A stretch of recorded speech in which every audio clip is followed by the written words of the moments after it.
Global piece index 2026 অনুযায়ী দক্ষিণ এশিয়ার চতুর্থ শান্তিপূর্ণ দেশ হিসেবে স্থান পেয়েছে বাংলাদেশ। এই তালিকায় ভারত, পাকিস্তান ও আফগানিস্তানের চেয়ে এগিয়ে রয়েছে বাংলাদেশ।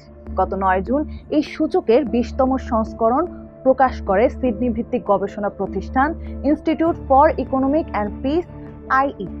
বিশ্বের 99.7% জনসংখ্যাকে অন্তর্ভুক্ত করে 163টি স্বাধীন রাষ্ট্র ও ভূখণ্ডের তথ্য বিশ্লেষণ করে এই প্রতিবেদন তৈরি করা হয়েছে। এবারের সূচকে 5-এর মধ্যে 2.226 স্কোর নিয়ে বাংলাদেশের বৈশ্বিক অবস্থান 117তম। 3টি প্রধান ক্ষেত্রে মোট 23টি সূচক ব্যবহার করে এই মূল্যায়ন করা হয়। ক্ষেত্রগুলো হলো সামাজিক নিরাপত্তা ও সুরক্ষা, চলমান অভ্যন্তরীণ ও আন্তর্জাতিক সংঘাত এবং সামরিকীকরণ। বাংলাদেশের ক্ষেত্রে সামাজিক নিরাপত্তা ও সুরক্ষা স্কোর 2.579, চলমান সংঘাতে 2.237 এবং সামরিকীকরণে 1.615। IEP এর মূল্যায়নে দেশের শান্তির মাত্রাকে রাখা হয়েছে মাঝারি শ্রেণীতে। GPI এর কোনো দেশের স্কোর যত কম হয় সেই দেশের শান্তির মাত্রা তত বেশি বলে বিবেচিত হয়। দক্ষিণ এশিয়ায় এবারও সবচেয়ে শান্তিপূর্ণ দেশের অবস্থান ধরে রেখেছে ভুটান। বৈশ্বিক তালিকায় দেশটির অবস্থান 16তম এবং এই অঞ্চলে একমাত্র দেশ হিসেবে তাদের শান্তির মাত্রাকে উচ্চ শ্রেণীতে রাখা হয়েছে। দ্বিতীয় অবস্থানে রয়েছে শ্রীলঙ্কা, যার বৈশ্বিক অবস্থান 67তম। তৃতীয় স্থানে থাকা নেপাল রয়েছে বিশ্ব তালিকার 111তম অবস্থানে। চলমান সংঘাত সংক্রান্ত সূচকে অবনতির কারণে ভারতের শান্তির মাত্রা নেমেছে নিম্ন শ্রেণীতে।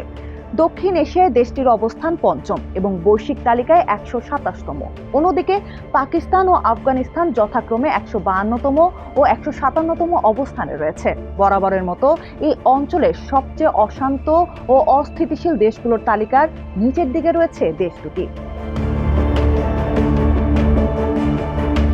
বৈশ্বিকভাবে টানা 19 বছরের মতো বিশ্বের সবচেয়ে শান্তিপূর্ণ দেশের শীর্ষস্থান ধরে রেখেছে আইসল্যান্ড। এরপর রয়েছে যথাক্রমে নিউজিল্যান্ড, সুইজারল্যান্ড, স্লোভেনিয়া ও আয়ারল্যান্ড। অন্যদিকে ইতিহাসে প্রথমবারের মতো বিশ্বের সবচেয়ে কম শান্তিপূর্ণ দেশের অবস্থানে উঠে এসেছে রাশিয়া। এরপর রয়েছে Sudan, Democratic Republic of Congo, Ukraine ও ইসরায়েল। প্রতিবেদন অনুযায়ী 2026 সালে শান্তির সূচকে সবচেয়ে বড় আঞ্চলিক অবনতি হয়েছে দক্ষিণ এশিয়ায়। এই অঞ্চলে গড়ে শান্তির মাত্রা কমেছে 2.3%। মূলত চলমান সংঘাতের অবনতি এর প্রধান কারণ, যেখানে পরিস্থিতির অবনতি হয়েছে 7.1%। এর পেছনে ক্রমবর্ধমান অভ্যন্তরীণ অস্থিতিশীলতা ও সীমান্ত উত্তেজনাকে প্রধান প্রভাবক হিসেবে উল্লেখ করা হয়েছে। প্রতিবেদনে আরো বলা হয়েছে, গত 1 বছরে বৈশ্বিক শান্তির মাত্রা কমেছে 0.7%। ফলে টানা 12 বছর ধরে বিশ্বজুড়ে শান্তির সূচকে ধারাবাহিক অবনতি দেখা গেল। মূল্যায়নের আওতায় থাকা 163টি দেশের মধ্যে 99টি দেশে শান্তির অবনতি ঘটেছে, বিপরীতে উন্নতি হয়েছে 62টি দেশে। GPI এর এবারের প্রতিবেদনে ইরান যুদ্ধের কারণে বাংলাদেশের সম্ভাব্য ঝুঁকির বিষয়টিও বিশেষভাবে তুলে ধরা হয়েছে।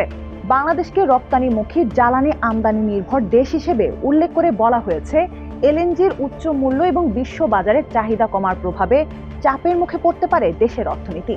জ্বালানিতে আমদানি নির্ভরতা, খাদ্য নিরাপত্তা এবং পরিবেশগত হুমকির ক্ষেত্রে বাংলাদেশকে উচ্চ ঝুঁকিপূর্ণ হিসেবে চিহ্নিত করা হয়েছে।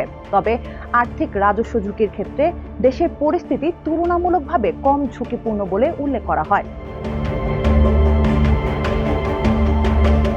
প্রতিবেদনের প্রাক্কলন অনুযায়ী সংকট আরো গভীর এবং হরমুজ প্রণালীতে দীর্ঘস্থায়ী অচলাবস্থা তৈরি হলে বাংলাদেশের জ্বালানি আমদানি ব্যয় জিডিপির 1.5 থেকে 2.5% পর্যন্ত বাড়তে পারে। এছাড়া চরম পরিস্থিতিতে প্রথম বছরে বৈশ্বিক জিডিপি 0.6% সংকুচিত হতে পারে বলেও সতর্ক করা হয়েছে। এমন বৈশ্বিক মন্দার সবচেয়ে বড় ধাক্কা সামলাতে হবে দক্ষিণ এশিয়ার আমদানি নির্ভর অর্থনীতির দেশগুলোকে।